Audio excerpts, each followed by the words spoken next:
नमस्कार दोस्तों, स्वागत है आपका डॉक्टर संजय वेब के यूट्यूब चैनल में। दोस्तों आज मैं doctor Sanjay Sinha, technical analyst working on new web since last 27 years. ये चैनल कॉम्प्लेक्स करेक्शन और पैटर्न की पुष्टि करने के लिए न्यू वेब एनालिसिस को मास्टर करने के लिए समर्पित है। इस वीडियो में हम फिनेंशियल मार्केट की कॉम्प्लेक्सिटी को समझने और ट्रेंड पैटर्न की कंफर्मेशन करने में मदद करने वाले न्यू वेब एनालिसिस की दुनिया में चलेंगे। आज यहाँ हम कॉम्प्लेक्स करेक्शन की कॉम्प्लेक्सिटी के यूनिक कैरेक्टरिस्टिक्स को पहचानने और समझने का कोशिश करेंगे। न्यू वेब एनालिसिस का उपयोग करके ट्रेंड पैटर्न की कंफर्मेशन कैसे करें, इसे सीखें और मार्केट की एक्टिविटी को समझें और अपनी ट्रेडिंग स्ट्रैटेजी को मजबूत करें। चाहे आप एक एक्सपर्ट ट्रेडर हो या फिनेंशियल वर्ल्ड में अपना सफर शुरू कर रहे हो, यह वीडियो आपके मार्केट एनालिसिस स्किल्स को इम्प्रूव करने के लिए प्रैक्टिकल टिप्स और टेक्निक से भरपूर है। न्यू वेब एनालिसिस का उपयोग करके ट्रेडर्स और इन्वेस्टर मार्केट के कॉम्प्लेक्स करेक्शन की पहचान करने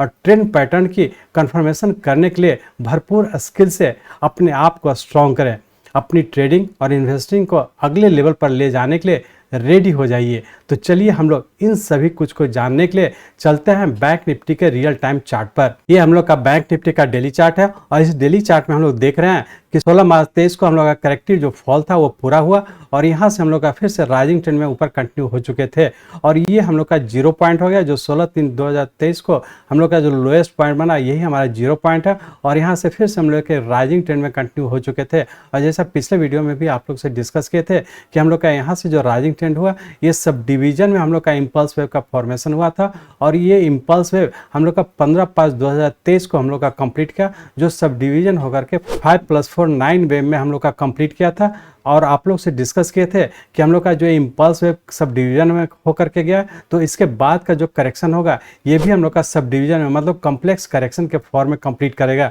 अब हम लोग यहाँ पे देख रहे थे कि हम लोग का यहाँ से जो 16 मार्च 2023 से 15 मई 2023 तक के रफली 38 डेज का हम लोग का राइजिंग ट्रेंड था, जो हम लोग का वेरी शॉर्ट टर्म और शॉर्ट टर्म दोनों टाइम फ्रेम के हम लोग का राइजिंग ट्रेंड में था। और 15 मई 2023 को कंप्लीट करने के बाद यहाँ से हम लोग फिर से एक कॉम्प्लेक्स करेक्शन के फॉर्म में इंटर कर चुके थे। जैसा पिछले 2-3 वीडियो में भी आप लोग से बार बार कह रहे थे कि हम लोग का कॉम्प्लेक्स करेक्शन में ही रहने की संभावना, और जब भी हम लोग का कॉम्प्लेक्स करेक्शन कंप्लीट करके फिर से ऊपर कंटिन्यू करेगा तो फिर से हम लोग थर्ड वेव में ऊपर कंटिन्यू हो जाने की संभावना है। और एग्जैक्टली हम लोग देख रहे हैं कि हम लोग का यहाँ पे 15 मई 2023 को हम लोग का फर्स्ट वेव कंप्लीट करने के बाद और फिर से जो करेक्शन में रहा था तो यहाँ पे करेक्शन में रफली हम लोग का पूरा हो चुका और फिर से पैटर्न कंफर्म कर चुका है। अब हम लोग ये देखने की कोशिश करेंगे कि 15 मई 2023 से लेकर के 26 जून 2023 तक का जो रफली हम लोग का 30 दिन का करेक्टिव फॉल था, ये करेक्शन किस तरीके का कॉम्प्लेक्स करेक्शन में इंटर किया था। तो इसको एनालाइज करने के लिए इस डेली चार्ट को हम लोग कन्वर्ट करते हैं आवरली चार्ट में और ये देखने की कोशिश करेंगे कि इसके सबऑर्डिनेट वेव हम लोग का किस पैटर्न में। वैसे हम लोग इसे पिछले वीडियो में भी हम लोग इसको डिस्कस कर चुके थे, लेकिन इस वीडियो में हम लोग फाइनली देखेंगे कि कहाँ पे कंप्लीट किया और किस तरह के कॉम्प्लेक्स पैटर्न में हम लोग का पूरा करके फिर से ऊपर कंटिन्यू किया। तो अब हम लोग चलते हैं आवरली चार्ट में। हम लोग बैंक निफ्टी के आवरली चार्ट में आ चुके हैं और इस आवरली चार्ट में हम लोग जैसा देख रहे हैं यही हम लोग का 16 मार्च 2023 से राइजिंग ट्रेंड कंटिन्यू किया था, जो कि 15 मई 2023 को रफली हम लोग का 38 डेज का राइजिंग ट्रेंड था, जो 5+4 9 वेव में कंप्लीट किया था। और इसके बाद जैसा आप लोग से पहले भी कई बार डिस्कस कर चुके हैं कि इसके बाद हम लोग का कॉम्प्लेक्स करेक्शन में रहने की संभावना था और एग्जैक्टली हम लोग का कॉम्प्लेक्स करेक्शन में ही इस पॉइंट पे हम लोग का पूरा करके फिर से ऊपर कंटिन्यू कर चुका है। अब हम लोग यहाँ पे देखें कि कॉम्प्लेक्स करेक्शन के तहत हम लोग जैसा W, X और Y के पैटर्न में हम लोग यहाँ पे पूरा किया। अब थोड़ा सा इसको हम लोग डिटेल्स में एनालाइज करते हैं तो देखते हैं कि हम लोग का यहाँ से जो इम्पल्स वेव कंप्लीट करने का A, B, C और उसके बाद जो ये ABC उससे बड़े टाइम फ्रेम का हम लोग का W हो गया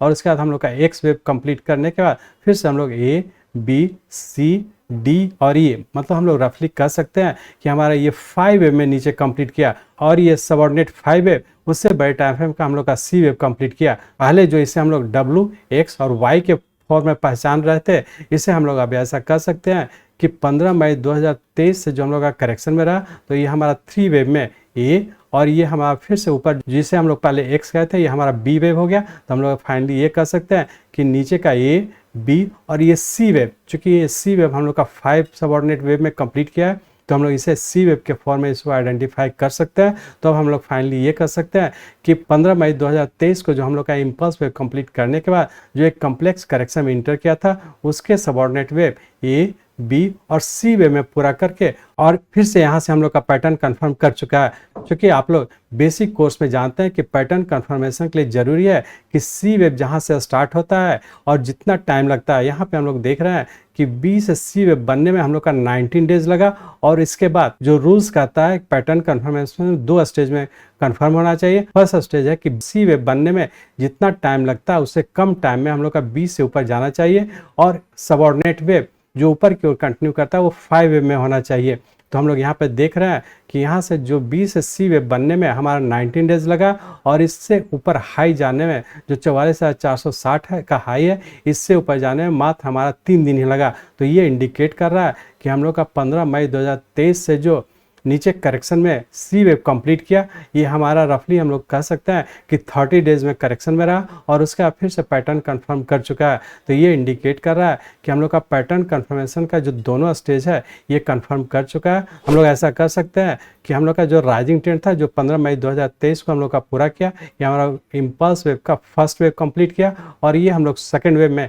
अब हम लोग यदि पीछे से जो 0 पॉइंट है वहाँ से ट्रेंड लाइन ड्रॉ कर रहे हैं तो इस पॉइंट को टच करते हुए हमारा ये सेकेंड वेव कंप्लीट किया और इसके बाद हम लोग यहाँ से ऊपर कंटिन्यू कर चुके हैं। अब हम लोग ये देखने की कोशिश करेंगे क्योंकि हम लोग का यहाँ से जो पिछले 30 दिन का करेक्शन था वो पूरा करके फिर से ऊपर कंटिन्यू किया, तो आगे हम लोग का क्या स्ट्रैटेजी होना चाहिए। तो इसके लिए हम लोग ये करते हैं कि पहले हम लोग ये देखने की कोशिश करें कि यहाँ से जो सेकेंड वेव कंप्लीट करने का जो ऊपर पैटर्न कंफर्म किया, इसका सबऑर्डिनेट वेव किस पैटर्न में है और आने वाले मंडे और ट्यूसडे को क्या होने की संभावना, और उसके बाद फिर से हम लोग ये देखेंगे कि आने वाले पूरे वीक में क्या होने की संभावना और हमें किस तरह का ट्रेड करना चाहिए, क्या स्टॉप लॉस और क्या टारगेट होने की संभावना है। तो चलिए हम लोग पहले चलते हैं मंडे और ट्यूसडे के लिए, देखते हैं कि क्या होने की संभावना है। उसके लिए हम लोग इस आवरली चार्ट को कन्वर्ट करते हैं 15 मिनट चार्ट्स में। अब 15 मिनट के चार्ट पे हम लोग आ चुके हैं। तो यहाँ पे हम लोग देखें कि हम लोग का यहाँ पे एक करेक्शन मतलब सी वेव कंप्लीट करने का यहाँ से जो ऊपर राइजिंग ट्रेंड कंटिन्यू किया है, इसके सबऑर्डिनेट वेव में हमारा 1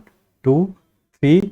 4 और 5 वे में ऊपर कंटिन्यू और अभी भी ऊपर कंटिन्यू है। तो हम लोग ऐसा कर सकते हैं कि 5 सबऑर्डिनेट में वो अभी भी ऊपर कंटिन्यू है। तो आने वाले मंडे और ट्यूसडे के लिए रेंज बाउंड के तहत नीचे 44,500 और ऊपर 45,000 इसी रेंज बाउंड में रहने की संभावना है। डिक्लाइन पे हम लोग बाई करते हैं तो ऊपर के ऊपर प्रॉफिट बुक करें या फिर चाहे तो आप होल्ड करके भी रख सकते हैं, लेकिन स्टॉप लॉस को स्ट्रिक्टली फॉलो करेंगे। आने वाले मंडे और ट्यूसडे के लिए नीचे का लोअर स्टॉप लॉस हम लोग का 44,180 का, इस स्टॉप लॉस को ध्यान में रख करके डिक्लाइन पे बाई करके ऊपर के लिए कंटिन्यू रखेंगे। अब हम लोग ये देखने की कोशिश करेंगे कि आने वाले पूरे वीक में क्या होने की संभावना। तो उसके लिए हम लोग इस 15 मिनट के चार्ट को कन्वर्ट करते हैं आवरली चार्ट में। पुनः हम लोग आवरली चार्ट में आ चुके हैं और इस आवरली चार्ट में जैसा अभी देख रहे थे कि हम लोग का ऊपर राइजिंग ट्रेंड कंटिन्यू और अभी भी ऊपर रहने की संभावना, और हो सकता है कि जैसा अभी आप लोग से डिस्कस किए कि हो सकता है मंडे ट्यूसडे तक ऊपर 45,000 तक भी जाने की संभावना है। तो हम लोग ये कह सकते हैं कि पूरे वीक में रेंज बाउंड के तहत ऊपर 45,000 और नीचे 44,200 इसी रेंज बाउंड में रहने की संभावना।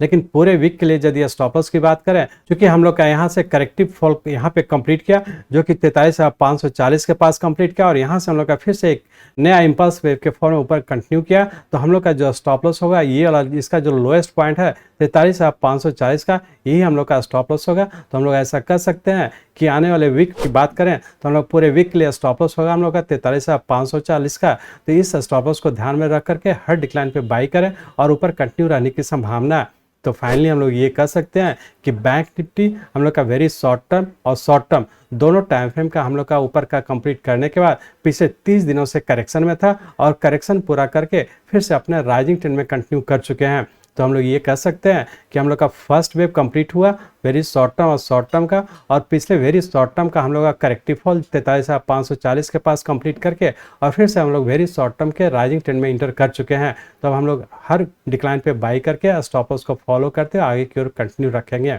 मैं चाहता हूँ मेरे जीवन का लक्ष्य है इस मार्केट में कोई भी लूजर ना हो। इसको आप सीखें, लोगों को सिखाएं, लोगों को मदद करिए। हमारे साथ जुड़े रहने के लिए, आज के वीडियो को ध्यानपूर्वक अटेंड करने के लिए, इसे दूसरों तक पहुंचाने के लिए आप सबका बहुत बहुत धन्यवाद। जय हिंद।